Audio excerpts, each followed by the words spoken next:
सभी मित्रों को नमस्कार। साथियों, कवि, कथाकार, आलोचक और अनुवादक अनामिका जी पर चल रहे एकाग्र की इस 27वीं कड़ी में आप सभी का हार्दिक स्वागत है। मित्रों, आज की इस कड़ी में हमारे साथ गायिका और लेखिका कस्तूरिका मिश्र जी जुड़ रही हैं। वे अनामिका जी की कुछ एक रचनाओं का गायन करेंगी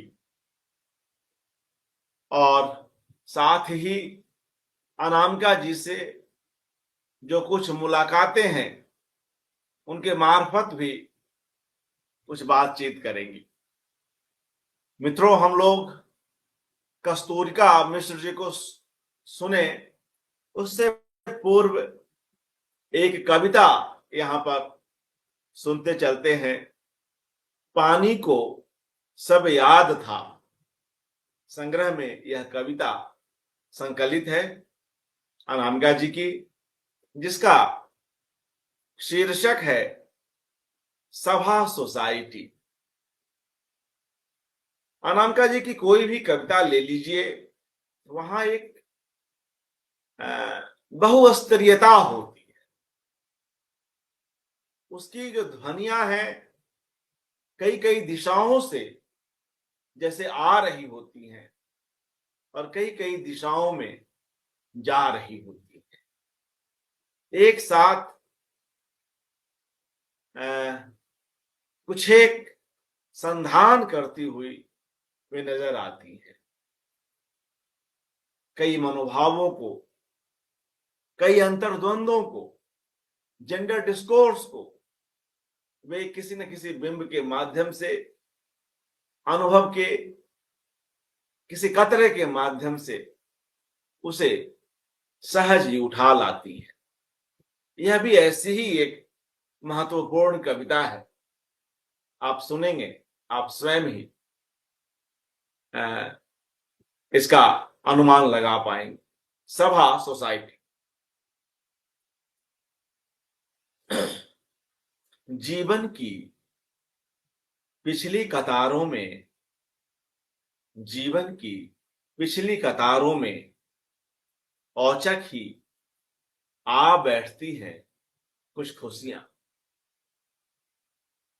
जैसे कि कोई भला आदमी आन बैठा हो अपनी पत्नी की सम्मान सभा में।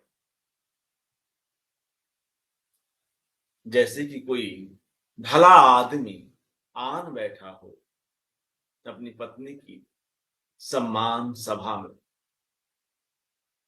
बच्चों की उंगलियां पकड़कर धीरे धीरे कदम उठाता, हां ना से जूझता हुआ वो पहुंच ही गया हो किसी तरह।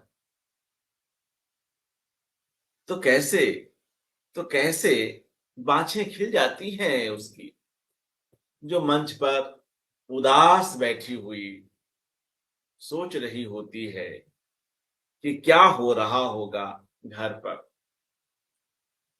और अभी क्या होगा जाने पर। दुख आन बैठते हैं मन में, दूर कहीं से बस पकड़कर चले गए थे कितना पहले। दुख दूर कहीं से बस पकड़कर चले थे कितना पहले, यह तो पता नहीं चलता। पर चौंक जाता है आदमी जब वे अचानक ही आन बैठते हैं, जैसे कि शोक सभा में किसी पुराने कवि की कोई नया आलोचक आ बैठे। कहां कहां से बिंब लाती हैं ये देखिए।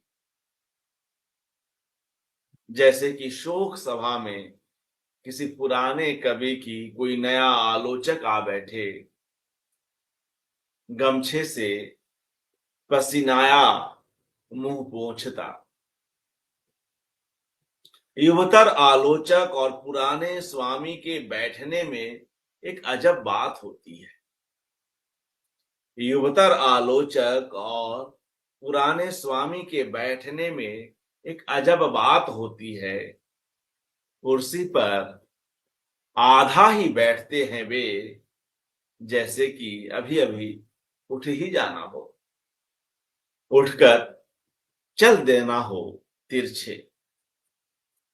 बचपन तो काम याद आते हैं उनको, और 57 प्रसंग जब वे झल्लाए थे और कोसा था उसे, जिसकी बिरुदावलियां गाते अब लोग नहीं थक रहे। सब सेटिंग की बात है, वरना इसकी क्या तो औकात है। सोचते हैं वे जरूर, फिर भी यह मानना ठीक है कि दिल के बुरे वे नहीं होते, बस कुछ घबराए से होते हैं। आप भी आप भी घबरा जाएंगे जनाब, जब आपकी कुर्सी अचानक उठे और बोले, ऐसे तो धम नहीं बैठो, पंखुरा पंखुरा उखड़ जाएगा मेरा। आप भी घबरा जाएंगे जनाब, जब आपकी कुर्सी अचानक उठे और बोले, ऐसे तो धम नहीं बैठो, पंखुरा उखड़ जाएगा मेरा। ऐसे ना मुझको धकेलो, वैसे तो कुछ भी अचानक नहीं होता, वैसे तो कुछ भी अचानक नहीं होता, पर ऐसा लगता है कि औचक कुछ हुआ। जीवन की पिछली कतारों में औचक ही आ बैठी खुशियां, दुख आन बैठा। जीवन की पिछली कतारों में औचक ही आ बैठी खुशियां, दुख आन बैठा। तो मित्रों, यह कविता सभा सोसाइटी, और इसमें किस तरह से कई सारे प्रसंगों के माध्यम से, कई छोटे छोटे दृश्य बिंबों के माध्यम से अनामिका जी अपनी बात रखती है। तो आइए आज हम लोग कस्तूर का मिश्र जी का गायन सुनते हैं, अनामिका जी की रचनाओं का गायन स्टेज पर हम उनसे। कस्तूरिका जी नमस्कार, हार्दिक स्वागत।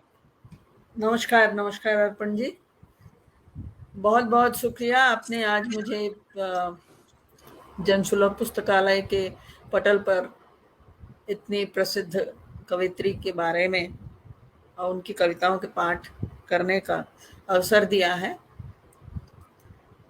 दीदी को प्रणाम कर रही हूँ, और आप सभी को अनामिका जी के बारे में कुछ बोलने की मेरी औकात तो है नहीं, और आप लोग उनसे पहले ही उनकी कविताओं की वजह से, उनके उपन्यासों की वजह से हम जानते ही हैं उनके बारे में, मुझसे ज़्यादा ही जानते हैं। मैं हाल फिलहाल उनसे जुड़ी हूँ, और मेरा सौभाग्य है कि उन्होंने मुझे अपनी कुछ कविताओं की किताबें दी, और ये आग्रह किया कि मैं उसे पढूं और फिर कुछ अगर मैं गा के आप लोगों को सुना सकूं। उनकी एक कविता है जिसकी लाइनों से मैं आपको आज की सभा का आरंभ करना चाहती हूँ। वो इस कविता का में कहती हैं कि किसके लिए लिखी जाती हैं कविताएं, किसके लिए लिखी जाती हैं कविताएं, जिनके लिए लिखी जाती हैं कविताएं वे उनको समझते हैं बस इतना जितना समझते हैं बंगाली मलयालम या मलयाली बंगला। पल्ले नहीं पड़ता जिसका कोई अक्षर, उस भाषा का भी कुछ होता है रस राग। आकर्षण अबुझ वृतों के, पाप पुण्य अन किए कृत्यों के हमको पुकारती हैं कभी कभी रात को ऐसी शिद्दत से, जैसे कि मरी हुई माँओं को सड़कों पर बेबात पीटते हुए बच्चे, किसके लिए लिखी जाती हैं कविताएं?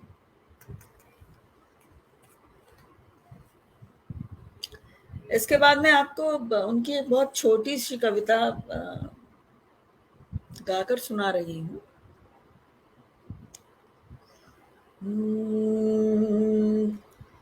मेरे भी दिन बीते कैसे, कुछ कल्पित सुख के अभिनय में, कुछ अर्जित दुख के संचय में। मेरे भी दिन बीते कैसे, कुछ आने पाने निर्णय में, ऐसे वैसे जैसे तैरते मेरे भी दिन बीते कैसे। कुछ स्मृतियों के रिसाव में, कुछ कुंठाओं के कसाव में, कुछ बेगाने आवताव में, चिंता की कुंडलियों जैसे मेरे भी दिन बीते कैसे। कुछ सिहरी सिमटी भूलों में, दुविधा के झिलमिल झूलों में, कुछ कांटों में, कुछ फूलों में, अनजीते अनहारे जैसे मेरे भी दिन बीते कैसे। कुछ कल्पित सुख के अभिनय में, कुछ अर्जित दुख के संचय में, कुछ आने पौने निर्णय में, ऐसे वैसे जैसे तैसे मेरे भी दिन बीते कैसे।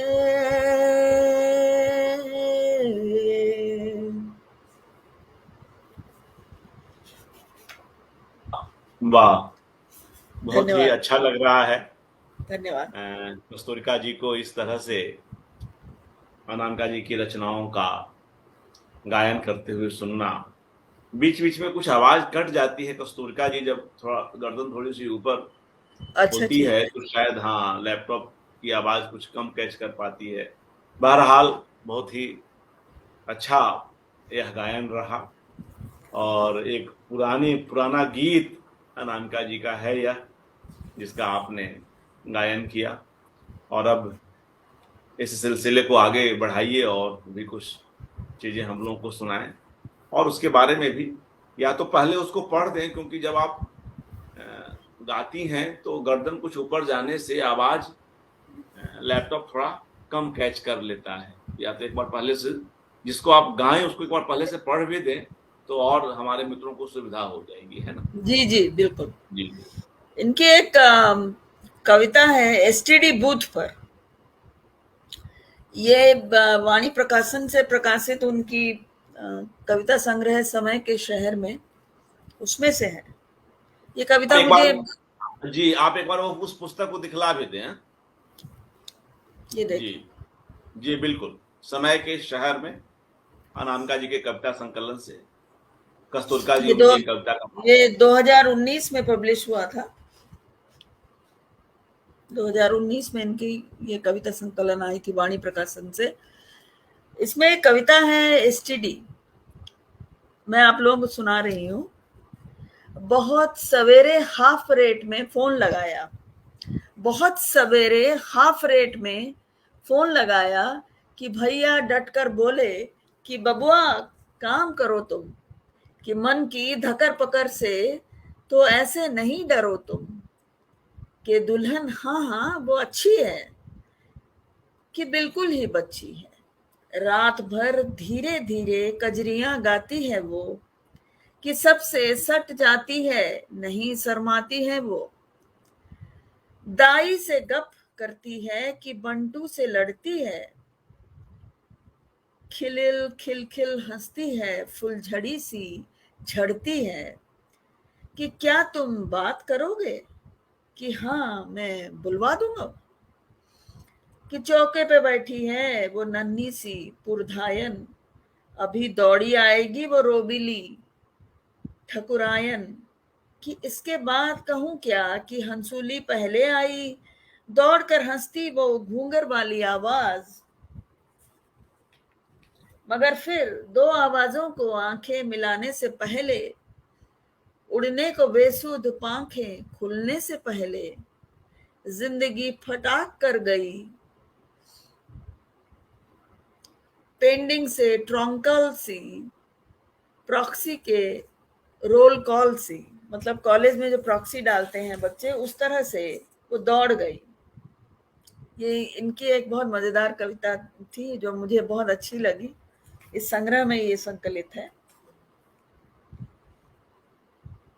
इसमें एक और उन्होंने शायद अपने प्रारंभिक यात्रा में बहुत सारी गजलें लिखी हैं, ये नज़में लिखी हैं। उसमें से एक ये यादें करके एक नज़म है जो मैं सुना रही हूँ। जीवन की आपाधापी में कभी कभी तो आती होंगी यादें, मेरी बिन मौसम की बदली सी छा जाती होंगी। लोगों के षड्यंत्र झेलते, किस्मत से शतरंज खेलते, यार दोस्तों के बच्चों सा धीरे हाथ मिलाती होगी। कितने ही निर्णय बदलेंगे, भय सारे जय में बदलेंगे, तन धरती मन अंबर रखना इतना तो समझाती होगी। जीवन की आपाधापी में कभी कभी तो आती होगी यादें, मेरी बिन मौसम की बदली सी छा जाती होंगी। सब अपने में मस्त व्यस्त हैं, बस अपने नक्षत्र अस्त हैं, पर कितनी अंधी रातें हों हंसकर दीप जलाती होगी। क्या पूछें हम हाल तुम्हारा, क्या पूछें हम हाल तुम्हारा, खुद को देखेंगे दोबारा। टूटा दर्पण जिनका चेहरा छू कर नयन झुकाती होंगी, यादें मेरी बिन मौसम की बदली सी छा जाती होंगी। इसी मयार में मैं आपको उनकी एक गजल सुना रही हूँ जिसका धुन मैंने आज ही बनाया है। इस नज्म का टाइटल है आहटों की चिलमन से। जरे तारा तारा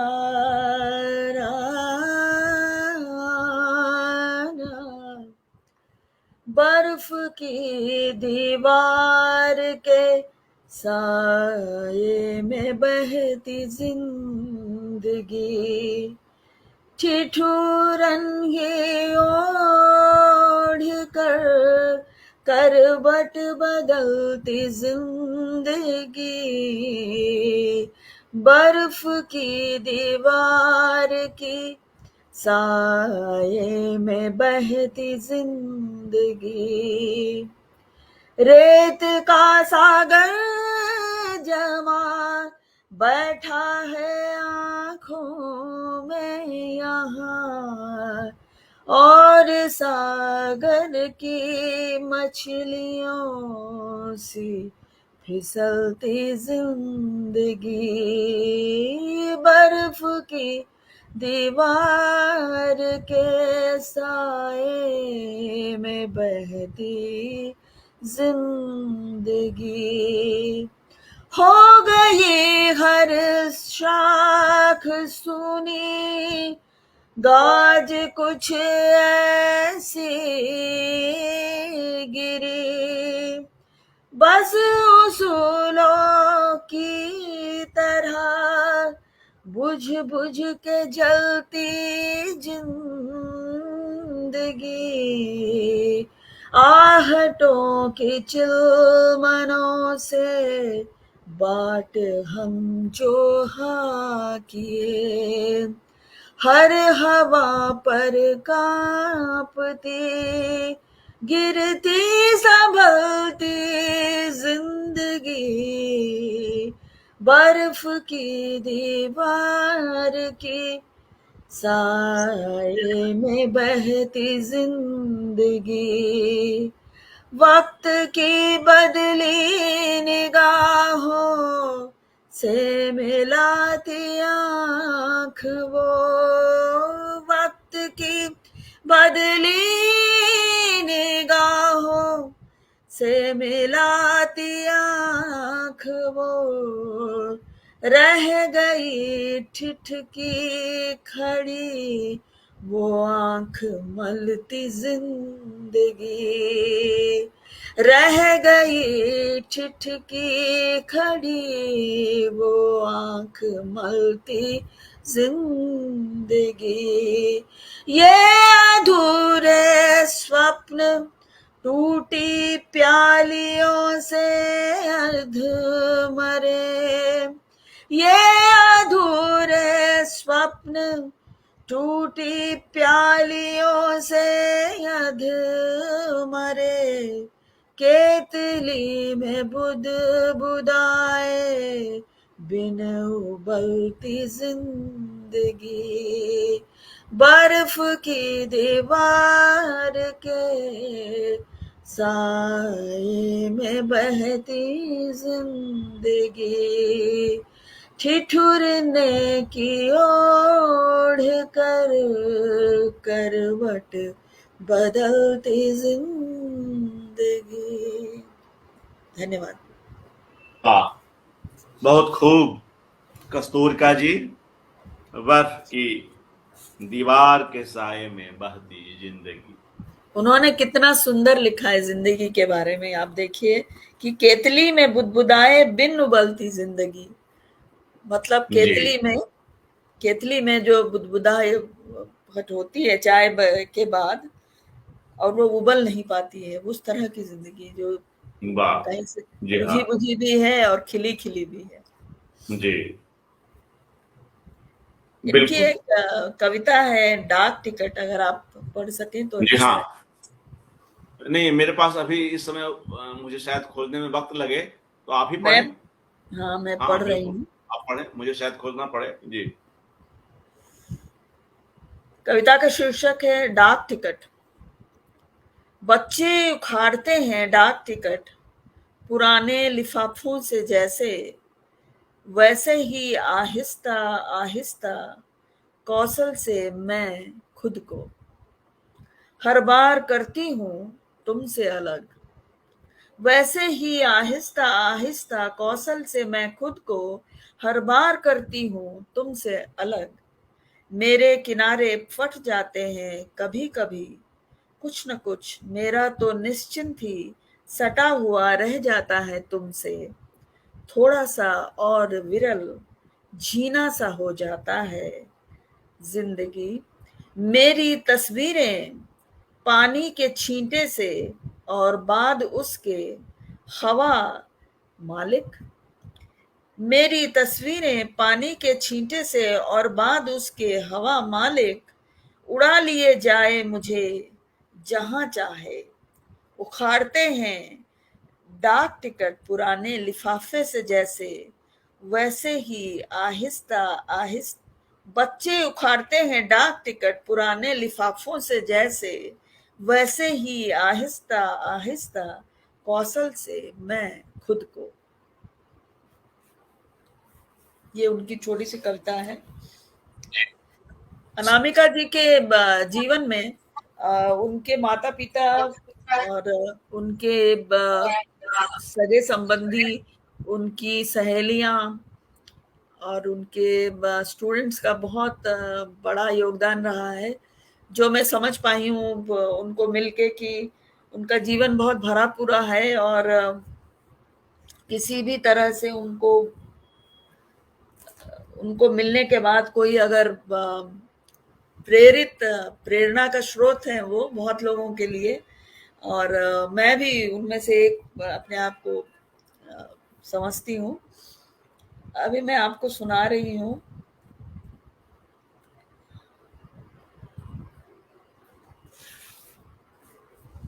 एक उनकी चिट्ठी है जो उन्होंने कॉलेज टाइम में शायद अपनी माँ को लिखी होगी, और वो कविता है कि बेटी की चिट्ठी। अम्मा री ये भीड़, अम्मा री ये भीड़, दीवाने के सिर सी बेढब, बादल सी घुंघराली और अरूप, ओसारे की हरी काई सी धक्कम धक्का, राधा की फूटी मटकी सी डलर डलर यह भीड़, अम्मारी यह भीड़, जमी रहती है हरदम यहाँ कि जैसे अपने पिछवाड़े में बरखा का पानी दम साध अंतड़िया बांध पड़ा रहता था अकबक।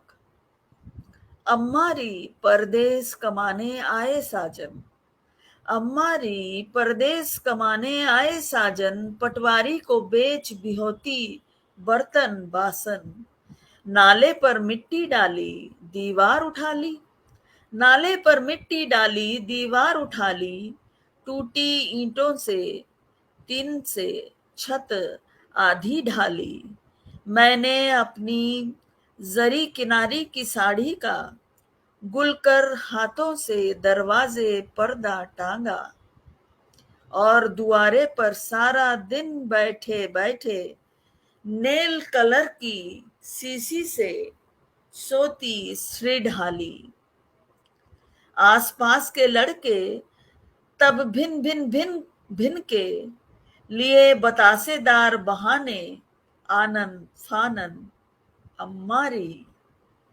शुरू शुरू में सब अच्छा अच्छा लगता था, शुरू शुरू में सब अच्छा अच्छा लगता था, मील का भोंपू रोज भैरवी में बजता था, मुझ पर पलटे खाते से ये उठ जाते थे, झूठे मट्ठे से ही मुझको नहलाते थे, और निकल जाते थे बस में तिरछा लटके, दूर तलक भी देख रहे से पलट पलट के, धाती जब मैं धोती थी, धोती जब मैं धोती थी, छोहे का भवका गेंदे सा महका करता था हल्का हल्का, अपने ही मन में हरदम मुस्कुराती सी मैं रोज निहारा करती थी पोती में दर्पण, अम्मारी अम्मारी। अब ऐसा है मील का भट्टा बैठ गया है, शेखों के अब देश कमाने सेठ गया है, अपना पानी पूड़ी का ठेला चलता है, बप्पा के संग बच्चों का मेला चलता है, मॉडल विद्यालय की गेट तलक जाते हैं, मॉडल विद्यालय की गेट तलक जाते हैं, लिए छितनियां रोज तुम्हारे नाती नातन, अम्मारी दीवाने के सिर सी बेढ़ब, बादल सी घुंघराती और अरूप, ओसारे की हरी काई सी धक्कम धक्का, राधा की फूटी मटकी सी ढलर ढलर यह भीड़। धन्यवाद। बहुत खूब कस्तूरिका जी, आप इन कविताओं के साथ ऐसा जुड़ाव रखती हैं, अच्छा लग इनका रहा है। इनकी इनकी जिंदगी देखिए किस तरह से एक मैं कहूंगी कि हमारे देश के कोने कोने में जो एक साधारण व्यक्ति की जीवन यापन करने की प्रक्रिया है उससे जुड़ी हुई है। और भाषा इतनी सरल है कि कोई भी उसे पढ़े तो वो उसके साथ आइडेंटिफाई कर पाता है।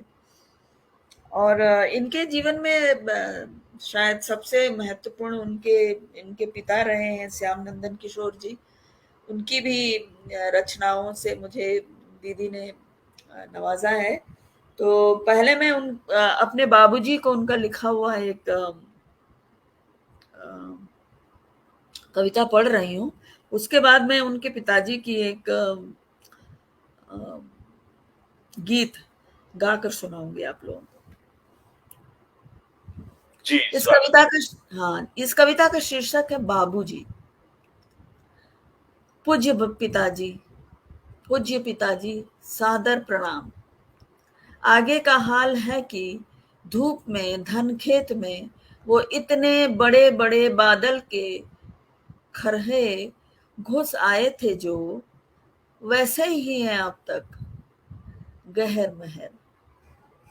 मौसम का बहेलिया खिकिर खिकिर करता था, पूछता था आपके ही आने की बात। मौसम का बहेलिया खिकिर खिकिर करता था, पूछता था आपके ही आने की बात। बाकी जमीन अभी उसर है, बाकी जमीन अभी उसर है। पुरवा की पंचायत बैठी थी, हुक्के सुलगे थोड़ी खुसर पुसर हुई। हुक्के सुलगे और थोड़ी खुसर पुसर हुई। फैसलों के लंगड़े कौवे आगे फुद के, फैसलों के लंगड़े कौवे आगे फुद के थोड़ा सा, पर कोई बात नहीं बनी। बउआ काका आकर हालचाल लेते हैं, कोर्ट कचहरी वे ही तो सल्टा देते हैं। खरहों से खेलते हैं, हंसते बतियाते हैं और किस्से भी सुनाते हैं। मुकरियां बुझाते हैं, बांसुरी भी सिखाते हैं।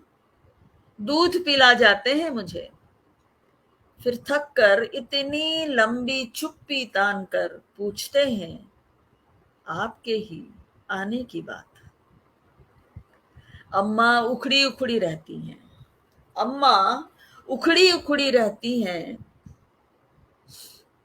सब कुछ तरतीबदार करने में खुद ही बिखरी बिखरी रहती हैं। सबसे परेशान रहती हैं, उमड़ा सा आसमान रहती हैं। और रात को सबके सोने के बाद, काम काज सब खत्म होने के बाद, ठाकुर घर में सीता रानी से पूछती हैं आपके ही आने की बात। पिछवाड़े सहतूत फूल गया, आगे सब कुछ मुझको भूल गया। पिछवाड़े सहतूत फूल गया, आगे सब कुछ मुझको भूल गया। जर्रा जर्रा बूटा बूटा अब, आगे पीछे ऊपर नीचे सब पूछते हैं आपके ही आने की बात। किस्से में क्या बोलूं बाबूजी, किस्से में क्या बोलूं बाबूजी, किससे अब मन खोलो बाबूजी। कभी कभी मन जरा हरकता है, कभी कभी मन जरा हरकता है। कच्चा सा बांस कहीं पकता है, कहीं कोई कोना चटकता है। हंसते हंसाते मन थकता है, कहीं कोई कोना चटकता है। हंसते हंसाते मन थकता है। एक बार आपके आ जाने के बाद गोदी में सोऊंगी बाबूजी, जी भरकर रोऊंगी बाबूजी। एक बार आपके आने के बाद गोदी में सोऊंगी बाबूजी, जी भरकर रोऊंगी बाबूजी। धन्यवाद। वाह, किस इस तरह का कविता जुड़ाव। जी। इस कविता के किस बारे तरह। में आप 2 लाइन जरूर बताएं कि अ, किस तरह से एक हम लोगों के सबके जीवन में अपने पिता का बहुत ही बड़ा महत्व है। नहीं, वे लगातार लिखती रही हैं अपने पिता पर, उन्हें याद करती रही हैं, और उन पर जो डॉक्टर श्याम नंदन किशोर जी की जो रचनावली आई, तो अनामिका जी ने और अमिताभ जी ने, दोनों भाई बहनों ने मिलकर जी उसे संपादित किया, संकलित किया। और उनसे जुड़ाव के कई किस्से, कई ऐसे प्रसंग वे सुनाती रही हैं। और अपने पिता के साथ जब वे अंताक्षरी खेलती थी तो खेल खेल में उस किशोरी से, अनामिका जी से कैसे रचनाएं बन जाया करती थी। उनके पिता जो स्वयं एक कवि रहे, गीतकार रहे, वे जी कैसे चौंक जाते थे। तो वे सब प्रसंग भी बड़े रोचक हैं। और ऐसी कविताओं में जहां वे अपने पिता को या अपनी माँ को याद करती हैं तो वह पूरी संवेदनशीलता, वे सभी स्मृतियां, वे कस्बाई अनुभव, वे सब एक साथ कोलाज के रूप में आते चले जाते हैं। तो जो सही है। अब गजल की आप बात कर रही थी, उनके पिता की, डॉक्टर श्यामनंदन किशोर जी की, तो उस गजल को भी गाएं, क्योंकि जी प्रसंगानुकूल यह अच्छा ही होगा। जी कस्तूरिका जी। उससे पहले मैं आपको उनकी एक धीरज पे कविता है वो सुना रही हूँ, वो अंत में ही सुनाऊंगी। और ठीक है। तो मित्रों, एक धीरज कविता है अनामिका जी की, उसका उसे भी कस्तूरिका मिश्र जी ने गाया है, धीरज कविता। आप पढ़ें उसको, उसको, आपके पास होगा मेरे हाँ, मैं उसको पहले पढ़ देता हूँ। जी और मैं आपसे अनुरोध करता हूँ कि थोड़ा गर्दन थोड़ी नीचे रखेंगे तो आवाज आवाज जो है वो सही पकड़ेगा आपका लैपटॉप। तो मित्रों, मैं धीरज कविता पहले पढ़ता हूँ और इसी कविता का गायन करेंगी कस्तूरिका मिश्र जी। गायन इतना आसान नहीं है इस कविता का, लेकिन फिर भी कस्तूरिका जी ने इसे सफलतापूर्वक संभव किया है। तो आइए पहले धीरज कविता सुनते हैं। सही है, सही है कि सहने से मजबूत पंख और पहिए निकल आते हैं ठोस इरादों के भी। सही है कि सहने से मजबूत पंख और पहिए निकल आते हैं, माफ कीजिएगा, सही है कि सहने से मजबूत पंख और पहिए निकल आते हैं ठस इरादों के भी। सही है, सही है कि सहना प्रतीक्षा है सही समय की। सहने से धरती में छुपी हुई खानों का धीरज। सही है कि सहना प्रतीक्षा है, सहने से धरती में छुपी हुई खानों का धीरज यक बयक लेता है करवट। कितनी बड़ी बात, कितनी सूक्ष्म बात। सहने से धरती में छुपी हुई खानों का धीरज यक बयक लेता है करवट। और और चटक जाती हैं चट्टाने, और चटक जाती हैं चट्टाने धमनियों के भीतर। गरम गरम लावा भर देता है हर खांच, गरम गरम लावा भर देता है हर खांच। और एक हरी लाल पत्ती, और एक हरी लाल पत्ती टहनी पर अपना ठिकाना टटोलती देर तलक हिलती है चिड़िया की आंख। और एक हरी लाल पत्ती टहनी पर अपना ठिकाना टटोलती देर तलक हिलती है चिड़िया की आंख में। तो आइए इसी भाव प्रवण कविता का गायन सुनते हैं कस्तूरिका मिश्र जी से। बहुत बहुत धन्यवाद अर्पण जी। सही ये कि सही ये कि सहने से मजबूत पंख और पहिए निकल आते हैं ठस इरादों के भी। सही है कि सही है कि सहना प्रतीक्षा है सही समय की, सहने से धरती में छिपी हुई खानों का धीरज यक बयक लेता है करवट और चटक जाती है चट्टाने धमनियों के भीतर। सही ये कि सहने से मजबूत पंख और पहिए निकल आते हैं ठस इरादों के भी।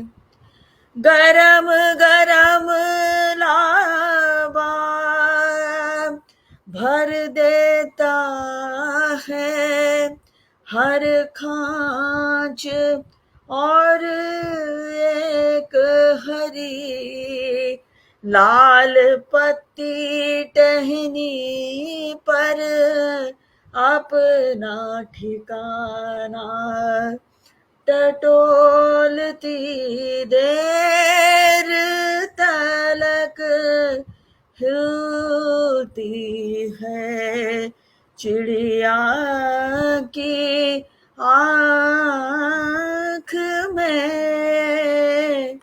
सही है कि सहने से मजबूत पंख और पहिए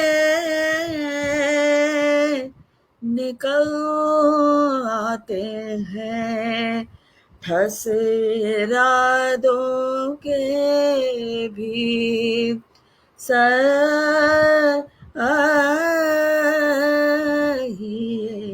की। धन्यवाद। शुक्रिया सुनीता जी।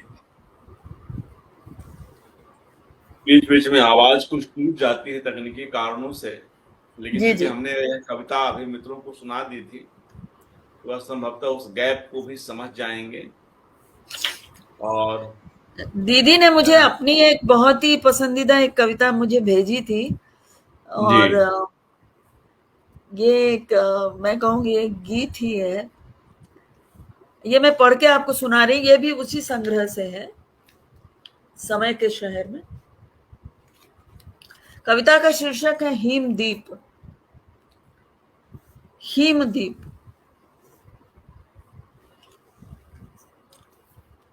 चिड़िया तो चरणामृत झूठा कर गई प्रभु, चिड़िया तो चरणामृत झूठा कर गई प्रभु, पाँव में रोली की मेहंदी कत्थई प्रभु, कुंडलिनी में कैसा गूंजा यह शंखनाद, किसने मन मंदिर की घंटी आ छुई प्रभु, रोम रोम में पिघली यादों के कोरस सा, रोम रोम में पिघली यादों की कोरस सा, जगा गया कौन मधुर मधुर साम गान नया, ऐसे क्यों बिना हिचक बच्चों सी पांव पटक, मचल गई इच्छा की बेल छुई मुई प्रभु, आंधी है कैसी यह आंधी है बेमतलब, झटके बेखटके से आई सी छाई सी, शिवलिंगों पर सुलगी बाती की रूई प्रभु, गंगा जल दूध शहद पान फूल डालो तो, यह लो ऊंची लेकिन ठंडी कर डालो तो, चुप्पियां अगरबत्ती सी धीरे जलती हैं, बर्फीले दिए की हालत क्या हुई प्रभु, चिड़िया तो चरणामृत झूठा कर गई प्रभु, पाँव में रोली की मेहंदी कत्थई प्रभु।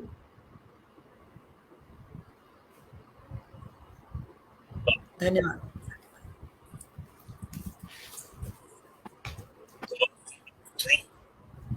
कार्यक्रम के उत्तरार्ध में है जी और एक कविता थोड़ी सी लंबी है कस्तूरिका जी, लेकिन जी। कई हमारे नए साथी हम्म, कई जो कॉलेजों में पढ़ रहे हैं, विश्वविद्यालयों में पढ़ रहे हैं, प्रतियोगिता परीक्षाओं की तैयारियां कर रहे हैं, वे भी इन कार्यक्रमों को सुनते हैं, युवा पीढ़ी, उत्तर पीढ़ी। तो एक कविता कुछ ऐसे ही प्रसंग की है जिसका टाइटल है 17 बरस का प्रतियोगी परीक्षार्थी। अगर आप कहें तो मैं इस कविता का पाठ करता हूं जी जी और जी इसके जी बाद प्रोफेसर श्याम नंदन किशोर जी की उस रचना का आप गायन करेंगी जी और उसके साथ हम लोग इस कार्यक्रम को विराम दे देंगे। जी तो जरूर। कवि ने कहा, जो संचयन है अनामिका जी की कविताओं का, उस संचयन में भी यह कविता है जिसका उन्वान मैंने भी बताया, 17 बरस का प्रतियोगी परीक्षार्थी। तो कैसे एक माँ अपने युवा बच्चे की परेशानी को समझती है और कैसे कवि उसकी परेशानी, उसकी उलझन, उसके डर, उसके संशय, इन सब में गहरे उतरता हुआ पूरा एक बड़ा जो संसार है उसके आसपास का, उसको इस कविता में लाता है। उसका बचपन भी आता है, सुपर सीरियस घर का माहौल भी थोड़ा हल्का होता है जब नींद में ही सही, अर्ध निद्रा में ही सही, घर के मालिक बच्चे के पिता मुस्कुराते हैं। तो बड़ी अच्छी सी कविता है। जी जी तो इसको सुनाता सुनाए हूँ सुनाए। जी। सुनाता हूँ। 17 बरस का प्रतियोगी परीक्षार्थी। दूध दूध जब उतरता है पहले पहल, दूध जब उतरता है पहले पहल, दूध जब उतरता है पहले पहले, बेटा छातियों में माँ की झुरझुरी जगती है पूरे बदन में, झुरझुरी जगती है पूरे बदन में। उस दूध का स्वाद अच्छा नहीं होता, उस दूध का स्वाद अच्छा नहीं होता, पर डॉक्टर कहते हैं उसको चुभलाकर पी जाए बच्चा तो 7 प्रकोपों में भी जी जाए बच्चा। वाह, कहाँ कहाँ कितनी सुंदर। कवि की जड़ें कहाँ कहाँ पहुंचती हैं। पर डॉक्टर कहते हैं बिल्कुल समाज की जो पकड़ है वो अनामिका जी के पास गहरी है, क्योंकि समाजों के बीच रहती आई शुरू से, कई तरह की जिम्मेदारियों के बीच भी उनका लेखन इतनी विधाओं में संभव हो पाया। फिर से पढ़ो। पर डॉक्टर कहते हैं उसको चुभलाकर पी जाए बच्चा तो 7 प्रकोपों में भी जी जाए बच्चा। अब वहां से कहां बात ले जा रही है, कहां से कहां बात जोड़ रही है। उस दूध की तरह होता है बेटे पहली विफलता का स्वाद। अब देखिए वाह, कहां तो विफलता की बात हो रही है, परिश्रम के बाद भी कई बार सफलता हाथ नहीं आती, विफलता मिलती है, बच्चे घबरा जाते हैं। कोटा जैसी जगहों में कितने स्टूडेंट्स उस तनाव में आकर, दबाव में आकर जीवन को ही त्याग नष्ट करने की बात सोचने लगते हैं, या एक बिल्कुल पलायन के से मोड में आ जाते हैं, दुख के अंतहीन सागर में डूब जाते हैं। ये कविता मैंने इसलिए छांटी आज, यह कविता आज जब बच्चों को भी स्ट्रेस हो रहे हैं, 12th के बच्चों को, 10th के बच्चों को मेडिकल और इंजीनियरिंग या सीए या क्लैट किसी भी प्रतियोगी परीक्षाओं की तैयारी करते बच्चों को यूपीएससी, तो कितनी सार्थक है। तो उस दूध से जोड़ रही है कि भैया जब बच्चा पैदा हुआ और माँ के स्तन में दूध आए उसके स्तनों में, तो उसका स्वाद अच्छा नहीं है, मगर वह किस तरह रामबाण औषधि का काम करता है वह दूध, ऐसे ही विफलता है। विफलता का स्वाद अच्छा नहीं है, मगर हम विफलताओं पर क्रमशः चलते हुए ही तो सफलता की ओर बढ़ेंगे। कोई एक बार में कैसे सफल हो सकता है? बाद में जब माँ के उन्हीं स्तनों में दूध और उतरेंगे तो उस दूध का भी स्वाद होगा, मगर पहले दूध की जो अपनी गुणवत्ता है वो तो है ही। पढ़ता हूँ होगा, चूंकि बात लंबी हो जाएगी। पर डॉक्टर कहते हैं उसको चुहलाकर पी जाए बच्चा तो 7 प्रकोपों में भी जी जाए बच्चा। उस दूध की तरह होता है बेटे पहली विफलता का स्वाद।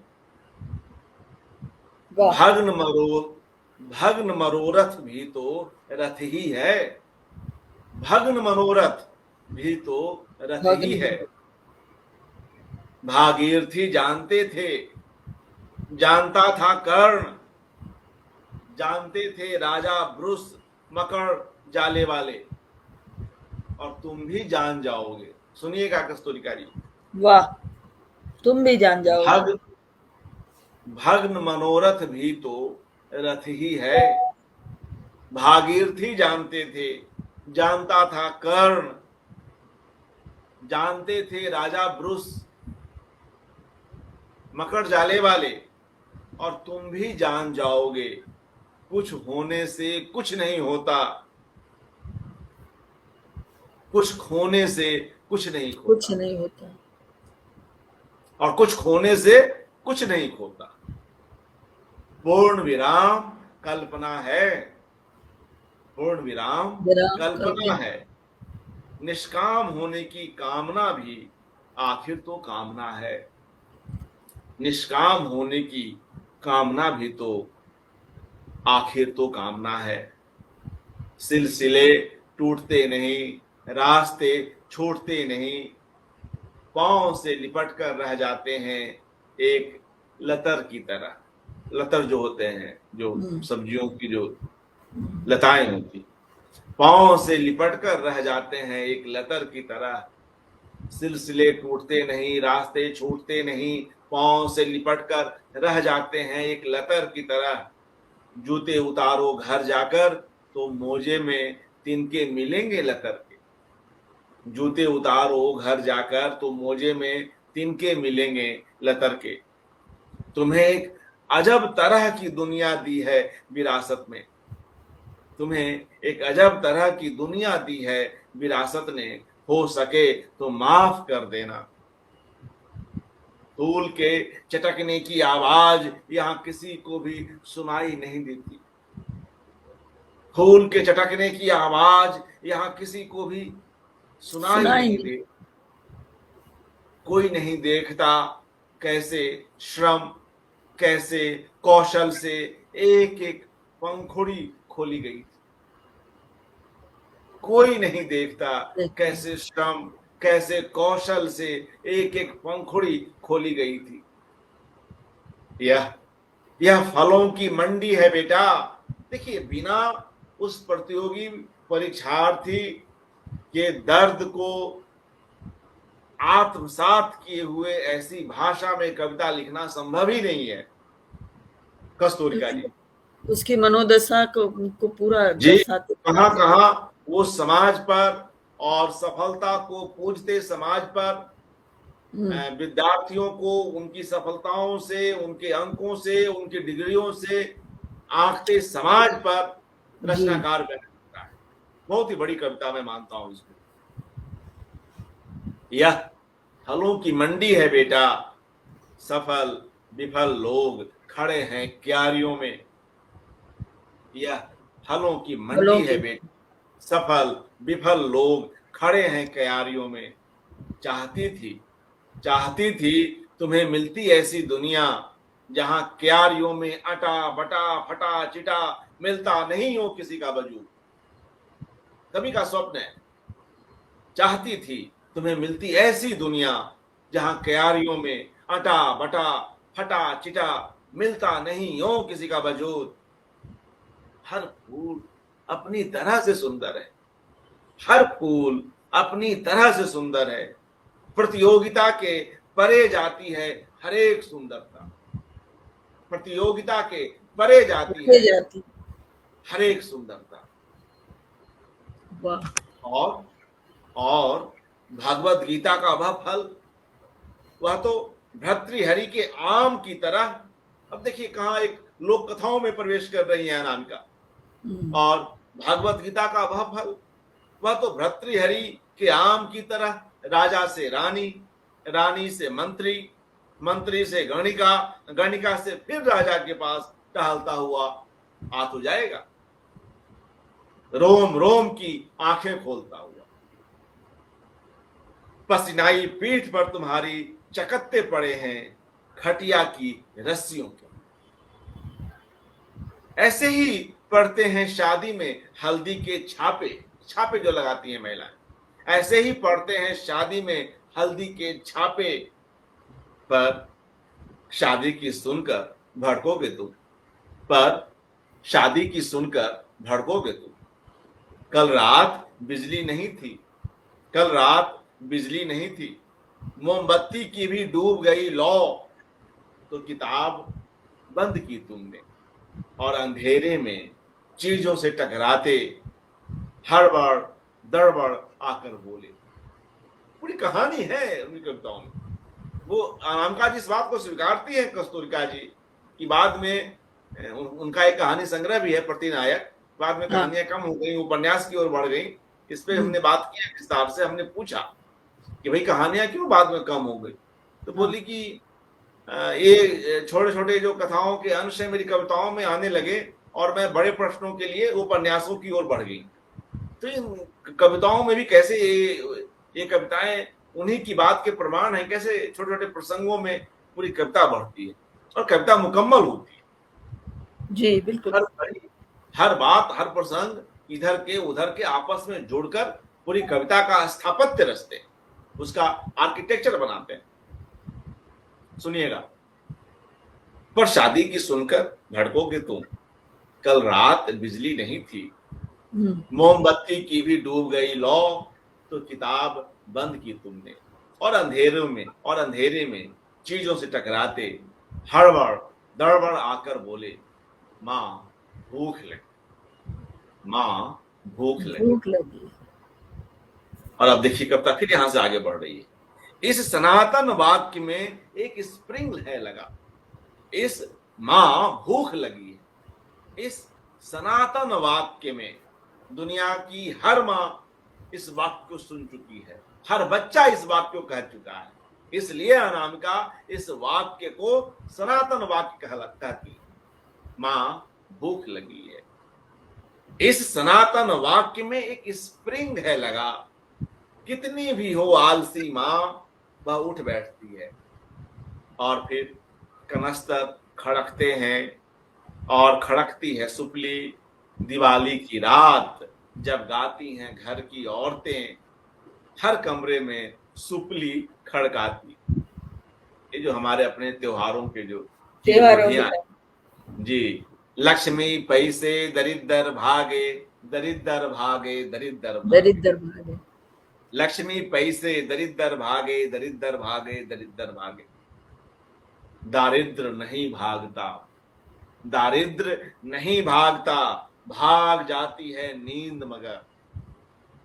तरह तरह के अपडर निशंक फर्श पर टहलते मिल जाते हैं। कैट वॉक पर मिलता है, कैट वॉक पर निकला मिलता है भूरा छछुंदर। वो कैट वॉक कर रहा, कैट वॉक पर निकला मिलता है भूरा छछुंदर। छछुंदर के सिर में चमेली का तेल या भैंस के आगे बजती हुई बिन। छछुंदर के आगे ससुंदर के सिर में चमेली का तेल, या भैंस के आगे बजती हुई बीन, या दुनिया की सारी चीजें बेतालमेल ब्रह्म मुहूर्त के कुछ देर पहले की झपकी के एक दुस्वप्न में टहलाती हैं। देख कहां की बातें हो रही। या दुनिया की सारी चीजें बेतालमेल ब्रह्म मुहूर्त के कुछ देर पहले की झपकी के एक दुस्वप्न में टहलाती है। और भला हो ईंटों की लौरी का, कि उसकी हर हर गड़गड़ से दुस्वप्न जाता है टूट।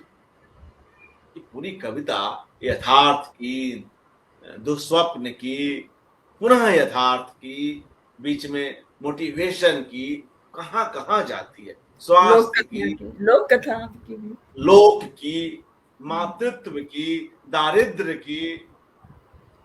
की व्यवस्था की।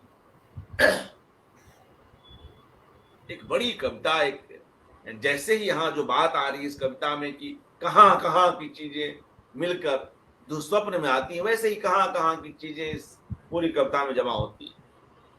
या दुनिया की सारी चीजें बेतालमेल ब्रह्म मुहूर्त के कुछ देर पहले की झपकी के एक दुस्वप्न में टहल आती हैं। और भला हो ईंटों की लौरी का, सुबह सुबह ईंटों की लौरी कहीं जा रही हो, जी जी, उसकी हर हर गड़गड़ से दुस्वप्न जाता है टूट। अब देखिए, लेखिका स्वप्न नहीं कह रही है, हाँ, लेकिन स्वप्न, अच्छा स्वप्न चल रहा है तो चले, हाँ, खुशी की बात है। लेकिन जब दुस्वप्न है तो जल्दी टूट जाए। और इस कविता में वह दुस्वप्न जल्दी टूटता है, चाहे वह ईंट की लौरी से ही टूटे, कि उसकी हर हर गड़गड़ से दुस्वप्न जाता है टूट, खुल जाती हैं आंखें। कहता है बेटा माँ ये दुख क्यों होता है, इसका करें क्या। माँ ये दुख क्यों होता है, इसका करें क्या। सूखी हुई छातियां मेरी दूध से नहीं लेकिन उसके पसीने से तर हैं। सूखी हुई छातियां मेरी दूध से नहीं लेकिन उसके पसीने से तर हैं। मैं महामाया नहीं हूं, ये बुद्ध नहीं। वह मां कह रही है अपने बेटे के लिए कि मैं महामाया नहीं हूं, ये बुद्ध नहीं है। लेकिन ये प्रश्न तो है ही जहां का तहां, जस का तस। एक पुरानी लोरी में स्पेनिश की टेक थी। अब स्पेनिश भाषा आ रही। एक पुरानी लोरी में स्पेनिश की टेक थी कि सेरा सेरा व्हाटएवर विल बी, के सेरा व्हाटएवर विल बी। ये मत पूछो कल क्या होगा, जो भी होगा अच्छा होगा। मैं बेसुरा गाती हूं, ये हंसने लगता है। बच्चा, मैं बेसुरा गाती हूं, ये हंसने लगता है। बस मामा बस, आगे याद है मुझे। देखिए गायिका के सामने एक कविता के इन पंक्तियों को रख रहा हूं। मैं बेसुरा गाती हूं, ये हंसने लगता है। बस मामा बस, आगे याद है मुझे। वो नहीं सुनना चाहता है बच्चे, वो अपनी माँ का वो गीत आगे। रात के तीसरे पहर की ये मुक्त हंसी झड़ रही है पत्तों पर। फिर दोनों हंसने लगते हैं। रात के तीसरे पहर की ये मुक्त हंसी झड़ रही है पत्तों पर ओस की तरह। आगे की चिंता से परेशान उसके पिता परेशान है बच्चे को लेकर, उसके भविष्य को लेकर। आगे की चिंता से परेशान उसके पिता नींद में ही मुस्का देते हैं धीरे से। उत्सव है उनका ये मुस्काना सुपर सीरियस घर में। उत्सव है उनका ये मुस्काना सुपर सीरियस घर। तो यह कविता मुझे एक बहुत जरूरी कविता लगती है, और खास तौर से उन युवतियों के लिए जो दबाव में है, 17 वर्ष का प्रतियोगी परीक्षार्थी। तो मित्रों, जानबूझकर हमने यह कविता रखी, योजना में नहीं थी मगर रखी, क्योंकि कई हमारे युवा साथी भी इन कार्यक्रमों को सुनते हैं। अब चलते चलते हम लोग जो बात हुई थी अनामिका जी के पिता कवि गीतकार प्रोफेसर श्याम नंदन किशोर जी की उस रचना से इस कार्यक्रम को विराम देंगे, जिसका गायन कस्तूरिका जी करने जा रही हैं। जी स्वागत।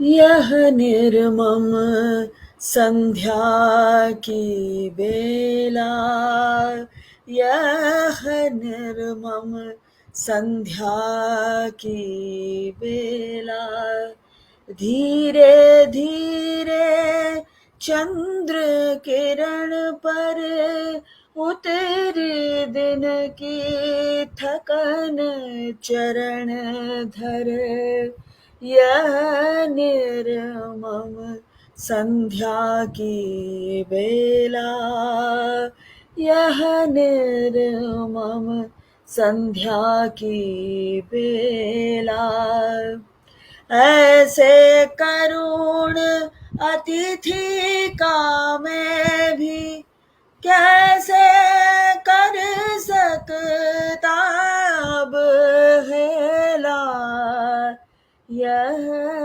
निर्मम संध्या की बेला, यह निर्मम संध्या की बेला, नीड़ों में सो गए बिहग दल, तज कर मधुर स्वप्न का आंचल, मैं ही क्यों सूनी पलकों से देख रहा तारों का मेला, यह निर्मम संध्या की बेला, यह निर्मम संध्या की बेला, नरम गरम चुप अश्रु बहाती, बूझी मोमबाती भी जाती, इस दुनिया में क्या जलने को, मैं ही बचता शेष अकेला, यह निर्मम संध्या की बेला, यह